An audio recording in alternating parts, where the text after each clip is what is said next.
Ahojte, rada vás vítam pri novom videu. Dnes sa budeme venovať téme, prečo investovať do kvalitného madracu. Hovorí sa, že madraci musíme vyberať podľa jeho kvality a vlastností. Ak však prichádza čas na investovanie, začíname trochu váhať. Teda oplatí sa naozaj investovať do kvalitného madracu? Kvalitný madrac umožňuje neprerušovaný uvoľňujúci spánok. Každý z nás sa uprostred noci niekoľkokrát zobudí. Ak však máme zdravý spánok, tieto prebudenia si nepamätáme, pretože trvajú len niekoľko sekúnd.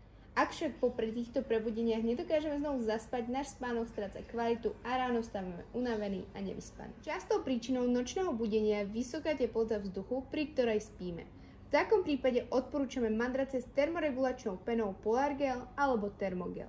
Ďalšou z možností je samozrejme nepohodlný starý madrac, na ktorom sa prevraciame a teda sa v noci aj budíme. Zásadom zdravého spánku je tá najlepšia hygiena.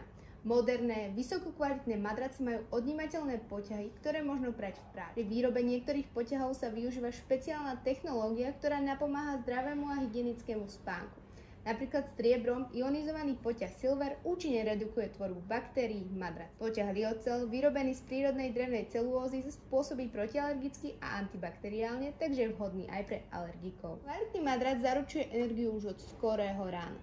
Ak je madrac príliš mäkký, bedrá nám klesnú nadol a chrbtica sa prehne, v dôsledku čoho ráno pociťujeme bolesť v oblasti lopatiek a hrudnej chrbtice. Ak je zas príliš tvrdý, dolná časť tela sa nadvihne, takže nás potom bolí trieková chrbtica.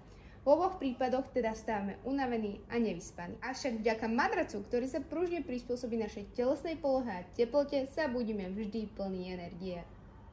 Kvalitným madracom vieme znižovať náklady na eventuálnu rehabilitáciu.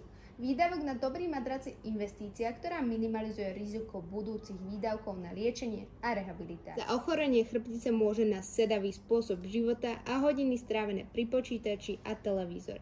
Samozrejme, že sedavej práci sa nevyhneme, k tomu nezabúdajme na potrebu pohybu. Vzhľadom na to je teda dôležité, aby si chrbtica odpočinula aspoň v noci. Správne vybraný madrac, ktorý sa prispôsobuje chrbtici a tým jej umožňuje odpočinúci v noci, nie je síce prevenciou proti ochoreniam, ale za to výrazne znižuje riziko ich vzniku. Do kvalitného madraca sa oplatí investovať. To je heslo dnešného videa a ja vás zase rada uvidím na budúce.